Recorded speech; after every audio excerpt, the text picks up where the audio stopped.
Troisième et dernière partie de Frontal, votre rendez-vous politique, dont le numéro de ce jour est consacré à la Centrafrique. Mes trois invités centrafricains sont restés avec moi et nous débattions. Nous débattions des dispositions particulières qui ont été introduites dans la nouvelle constitution promulguée le 30 août 2023 par le président Faustin-Archange Touadéra. Roger Andjalandi. Je fais des émissions, des débats sur pratiquement tous les pays du continent.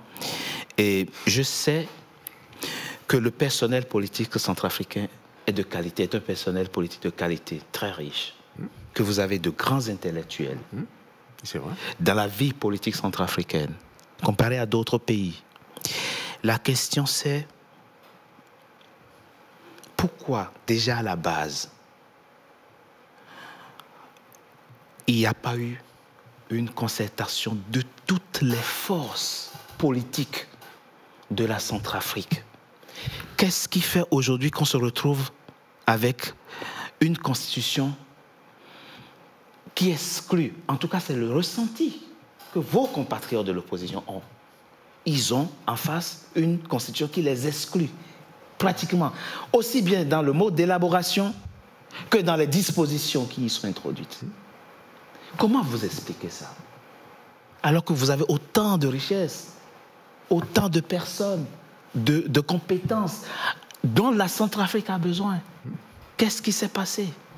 Non, il s'est passé que certains de nos compatriotes intellectuels, comme vous dites, n'ont pas souhaité depuis le début. Hein. Vous avez engagé la démarche et ils n'ont pas souhaité, vous avez tendu la main, ils ne l'ont pas saisi. Il y a des concertations dans les instruments de paix. Chez nous, il y a aussi une option politique, etc., qui impose pratiquement donc, les échanges, des échanges politiques. Hein. Je veux dire que le dialogue politique comme étant un des instruments de paix. Et c'est sur ça qu'on a toujours travaillé.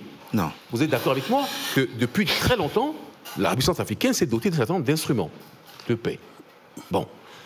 Il y a l'accord de paix, il y a la procédure de Luanda, etc. Il y a une option militaire. Que vous ne respectez pas non plus. Y compris une option politique et qui implique donc un dialogue politique avec l'opposition. Quand je parle d'instruments, vous parlez d'instruments. Oui. Moi, ma question que je vous pose, c'est sur l'esprit, l'esprit, la méthode. Le professeur, il a suffi qu'il fasse un communiqué pour être condamné à 2 ans de prison et de 5 ans d'éligibilité. Lui, il a dit dans mon émission, il a juste fait une déclaration dans une de mes émissions, ça lui vaut la condamnation aux travaux forcés à perpétuité par la Cour criminelle de Bangui. Oui, moi je regrette ça, mais moi je n'ai pas les informations qu'a le procureur de la République. Hein. Je ne peux pas répondre à cette question. Je regrette, je vous dis franchement, je regrette que... Non, moi je vous les pose parce que vous représentez le pouvoir à cette table. Je n'ai pas les éléments, j'ai aucun élément que le procureur de la République a pour pouvoir incriminer ces faits-là. Mais vous avez le sentiment aujourd'hui que la vie politique de votre pays est animée par l'ensemble des acteurs politiques que possède la Centrafrique. Mais on peut participer à un débat plus large hein, pour la question de la vie politique, etc. Je veux bien. Mais si en face les gens sont un peu éparpillés, que chacun prend la parole, qui ont du mal à connecter les objectifs, à connecter les moyens politiques pour débattre, etc. Je ne peux pas. Le débat posé, c'est un débat général. Nous avons aussi une classe politique aujourd'hui, quand elle prend la parole, elle prend la parole. Monsieur Bozanga, éparpillée. Moi, je n'ai pas de position dans la question. Vous êtes le porte-parole de la CPC. Tout à fait. Vous êtes le porte-parole. La CPC, c'est une rébellion armée. C'est une rébellion. C'est une nouvelle forme aussi d'opposition. C'est un groupe armé. C'est un groupe armé. Est-ce que vous aussi, vous aviez manifesté, vous avez eu des démarches allant dans le sens de la pacification et de la décrispation politique dans votre pays? Ça, je pense qu'on ne pourra pas nous le reprocher. Pourquoi d'avoir privilégié la solution des armes? Non, nous n'avons pas privilégié la solution des armes. D'ailleurs, après, la création de la CPC en décembre 2020, il y a eu une insurrection. Nous sommes arrivés aux portes de Bangui le 13 janvier 2021. D'accord? À la suite de ça, nous avons été stoppés net et on nous a dit que la solution à la crise centrafricaine était politique et diplomatique. Il n'y avait pas une solution armée. La CPC a obtempéré. Qu'est-ce qu'elle a fait? Des organisations sous-régionales, CEAC, CIRGL, sont allés voir les gens de la CPC et les leaders des groupes armés ont trouvé un exil forcé au Tchad. D'accord? Et la CPC a respecté les paroles, les injonctions, les propositions, les solutions diplomatiques pour donner une chance à la paix en République centrafricaine. Et donc, la CPC a baissé les armes et campe sur ses positions. Mais c'est le pouvoir qui ne respecte pas la feuille de route de Luanda, que ce soit le cantonnement, le désarmement, le dialogue. Il a été question d'un dialogue inclusif. Qu'est-ce que le gouvernement a fait? Il a fait un dialogue républicain, en lieu et place d'un dialogue politique. Donc, aujourd'hui même, nos leaders sont là. On a demandé même au président, l'ancien président Bozizé, qui était à N'Djamena, de non, il était une menace pour le pouvoir, il fallait encore le mettre plus haut, et on l'a envoyé en Guinée-Bissau. On a obtempéré, mais on va obtempérer jusqu'à quand? Puisque le pouvoir ne veut pas du tout nous écouter. D'accord. Pour le pouvoir, c'est... Et la façon de pouvoir nous expulser, c'est de pouvoir dire, ben écoutez, on va les condamner à la prison à perpétuité, et comme ça, on s'en débarrasse. Mais vous n'allez pas vous débarrasser de la CPC comme ça. Je suis désolé pour vous, parce qu'à ce moment-là, on va reprendre de la force. Cette partie de notre émission, nous la consacrons à l'analyse, si on veut, ou à l'esquisse de pistes possibles de décrispation.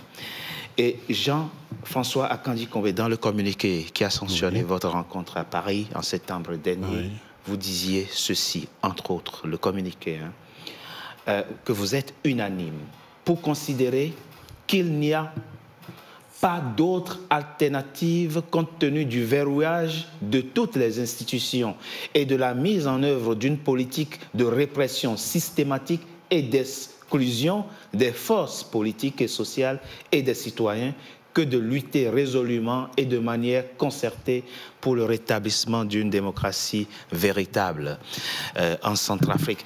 Dans cette phrase, il y a deux choses. Vous dénoncez l'exclusion, la répression en Centrafrique, mais on voit l'esprit, la disponibilité à travailler de façon concertée pour une Centrafrique véritablement démocratique. Qu'est-ce que vous allez faire maintenant? Mais d'abord, nous sommes réunis. Oui. Nous avons décidé de travailler ensemble. Et je voudrais signaler à M. Ndjalanti que voilà, ce que vous avez lu, ce n'est pas une parole éparpillée de l'opposition. C'est une parole commune et une parole, un engagement pour se concerter dans l'action entre les partis politiques, les membres du BRDC, les non-membres du BRDC, le Conseil de résistance et de transition, et même des personnalités indépendantes, parce que nous sommes ouverts à cette concertation, l'esprit étant qu'aujourd'hui, tout Centrafricain est résistant. Et tout Centrafricain qui le souhaite doit pouvoir nous rejoindre. Nous allons nous battre comment et pourquoi ? C'est indiqué également dans ce communiqué. Notre enjeu, c'est la population centrafricaine, et le président de Leguélé le rappelait à l'entame de cette émission, c'est la population centrafricaine. On nous matraque tous les jours avec les mots peuple souverain, qui sont la pire des manières d'insulter notre peuple. Parce que ce peuple-là est oublié. Les Centrafricains sont oubliés. Les Centrafricains sont maltraités tous les jours. Ils souffrent. Ils n'ont pas d'eau à boire. Ils sont dans la brousse. On ne se préoccupe pas d'eux. On les exclut des processus politiques. Et par conséquent, aujourd'hui, l'un des enjeux forts de notre réunion, c'est de travailler ensemble pour que précisément ce soit le peuple centrafricain qui décide demain. Et ce peuple a... Lorsqu'on dit faire échec au pouvoir illégitime de Touadéra, ce n'est ni tel ou tel leader qui va le faire, mais nous faisons le pari et nous allons agir en conséquence pour que ce soit les Centrafricains, le peuple centrafricain qui boute, et la terre de Centrafrique, qui boute le pouvoir de Touadéra hors de Centrafrique. Et ça, c'est un engagement que nous avons pris. Et nous avons pris en conscience et en responsabilité. Nous ne sommes pas des enfants, nous ne sommes pas là pour rigoler. Et vous savez, nos sorts personnels ne comptent pas, et le mien en particulier ne compte pas. J'ai la douleur qu'a toute personne à qui on a interdit la terre de ses ancêtres, et qui a des parents qui sont proches de la tombe, et qui a sa terre qu'il ne peut plus voir. J'ai cette douleur-là, mais nous sommes ici pour nous battre précisément pour que chaque Centrafricain qui le souhaite revienne sur sa terre. Chez lui. Reviennent sur sa terre, et reviennent sur sa terre en étant maître de cette terre, parce que cette constitution, vous l'avez relevé tout à l'heure, il y a des enjeux de pouvoir, de captation de pouvoir par un tout petit nombre qui considèrent qu'ils sont plus centrafricains que tous les autres centrafricains, mais il y a aussi un autre enjeu, qui est l'enjeu du bradage du pays. Le pays aujourd'hui, il a été vendu. Il est vendu à des forces diverses et variées. Le Centrafricain qui est sur sa terre, il n'est même pas locataire de cette terre. Notre terre ne nous appartient plus. Il faut renverser la table là-dessus. Et donc, nous venons comme tout enfant de n'importe quelle terre africaine. Bien sûr, oui. En disant aujourd'hui, cette terre est nôtre. Nous sommes accueillants. Venez vers nous. Mais vous ne venez pas pour nous déposséder. Et aujourd'hui, nous sommes devenus une terra incognita, c'est-à-dire une terre des étrangers, des Wagner, d'autres puissances. Oui. On fera une émission spéciale pour faire le bilan de la présence de Wagner dans votre pays. Juste pour conclure, sur les méthodes d'action, ne nous en veuillez pas de ne pas pouvoir vous le dire. Lorsqu'on est dans un pouvoir dictatorial et répressif comme celui-ci, annoncer ces méthodes d'action, c'est mettre en danger de mort des compatriotes. Et nous sommes des êtres responsables. Nous voulons réussir la résistance. Dans ce cadre légal. Oui, bien sûr. Oui. Mais nous voulons réussir la résistance. Mais que tous les résistants se retrouvent après pour construire la République. Roger Andjalandi, dans ce qu'a dit le professeur, il y a un point très important que je relève. Et je vous pose la question en tant que Centrafricain. Que des compatriotes en soient à ne plus être autorisés à rentrer sur leur terre, dans leur propre pays, voir leurs parents, enterrer leurs parents. Vous comprenez que ça peut être dur à vivre, surtout quand on n'a rien fait, à pas avoir une opinion différente. Je comprends parfaitement cette charge émotionnelle. Hein. Je ne peux pas être insensible à ça. Je suis d'accord avec vous. Hein. Qu'un compatriote dit ça avec cette charge-là, je comprends parfaitement. Mais, pourquoi la politique doit-elle diviser tant les enfants d'un même pays, d'une même terre? Ça a toujours été comme ça globalement en Afrique. On ne peut pas refaire le monde ici. Hein, vous êtes d'accord avec moi? Oui, mais il faut changer. Il faut changer. Vous avez la possibilité. C'est même pas difficile de changer. On en a discuté.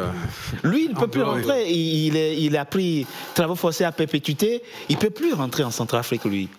Le professeur, pareil, le jouit même. Et puis à Bangui, d'abord, il jouit même plus de tous ses droits, puisqu'il a été déchu de ses droits civils et politiques.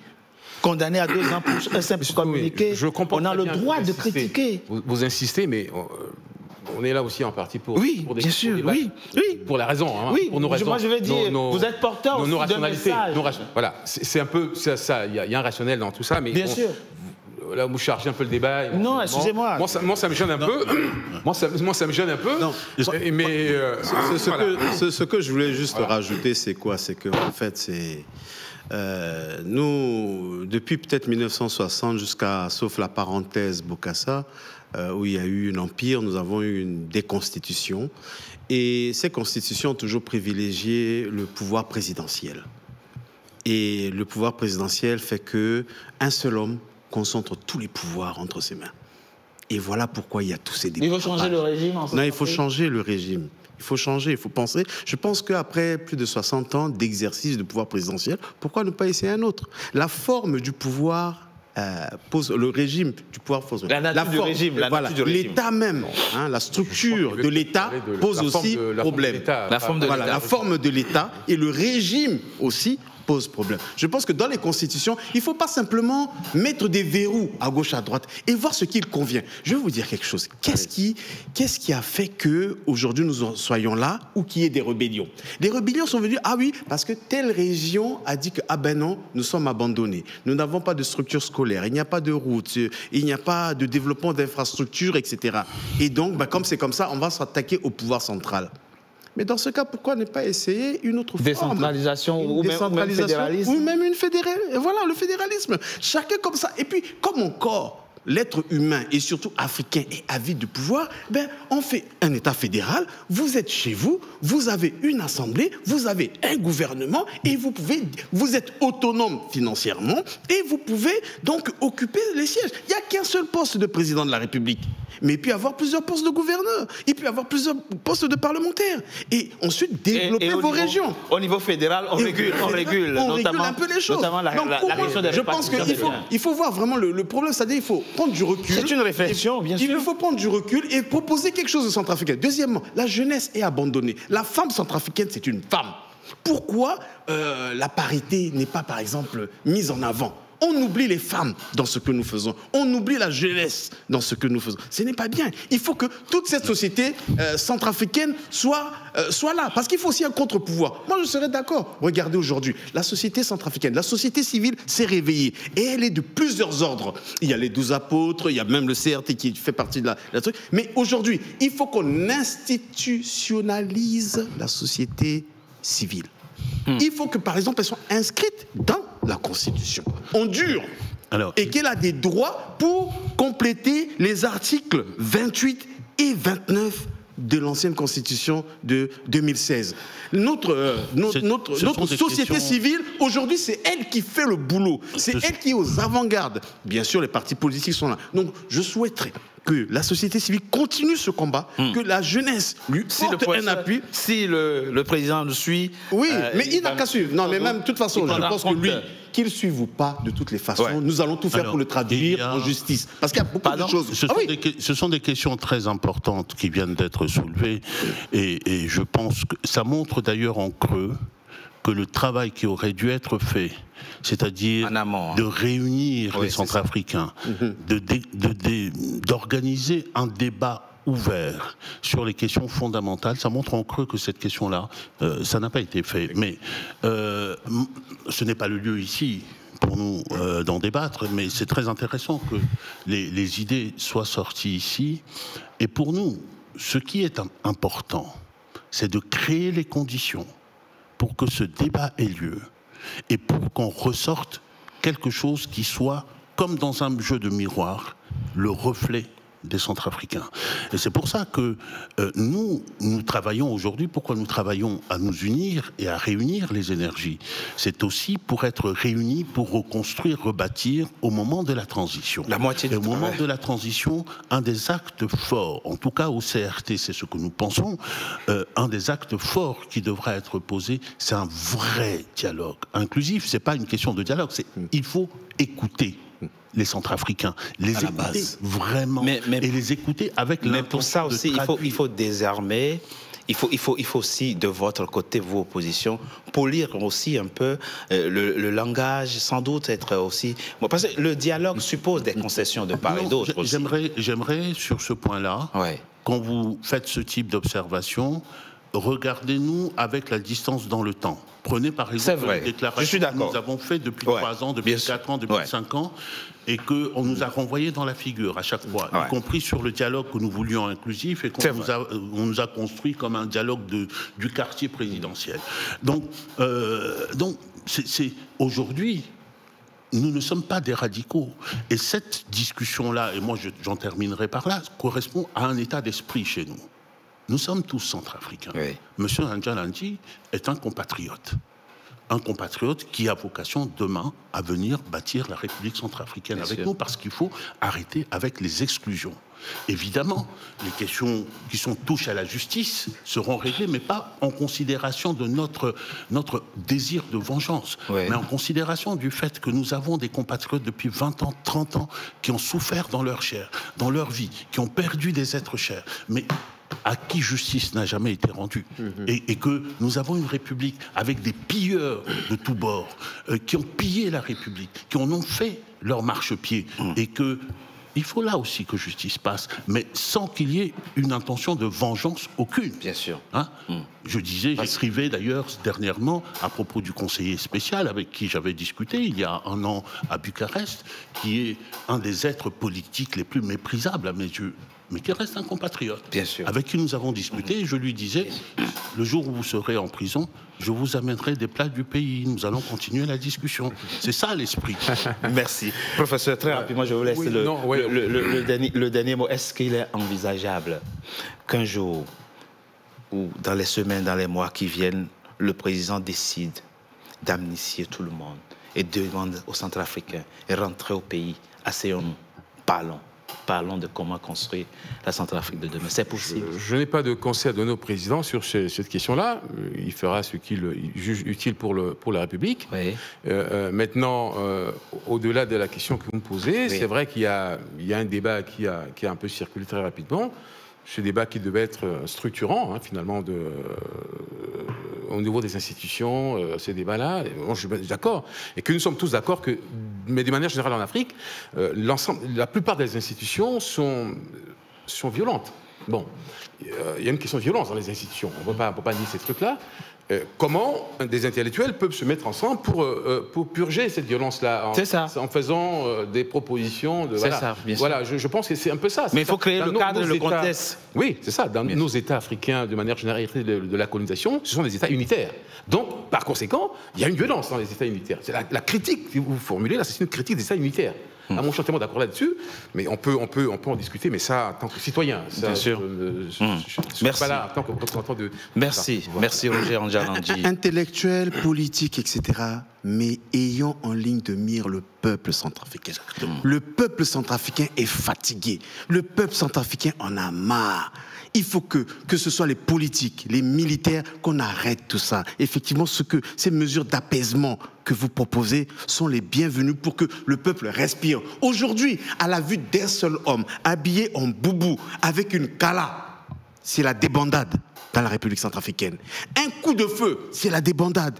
Mais les gens ont peur, c'est une psychose générale. Le régime actuel est un régime d'un terrorisme d'État sans pareil en République centrafricaine. Il faut que cela cesse d'une manière ou d'une autre. Si je peux juste un mot terminé, puisque vous m'aviez dit tout à l'heure que l'opposition devait être ouverte aussi à la discussion. Nous ne sommes pas des radicaux, nous ne sommes pas des jusqu'au-boutistes, nous sommes attachés à revenir à une situation apaisée dans notre pays. Il y a une condition essentielle qui se trouve entre les mains de M. Touadéra, qu'il arrête le processus, qu'il fasse machine arrière.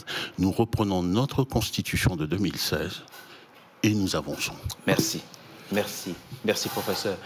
Merci, c'est la fin, mesdames et messieurs, de Frontal, votre rendez-vous politique, dont le numéro de ce jour a été consacré à la Centrafrique. Je vous remercie d'avoir été nombreux à nous suivre. Vous pourrez suivre l'intégralité de ce débat sur www.nca-tv.com. Je répète, www.nca-tv.com. Merci à vous. Merci, Richard. C'est nous qui vous remercions.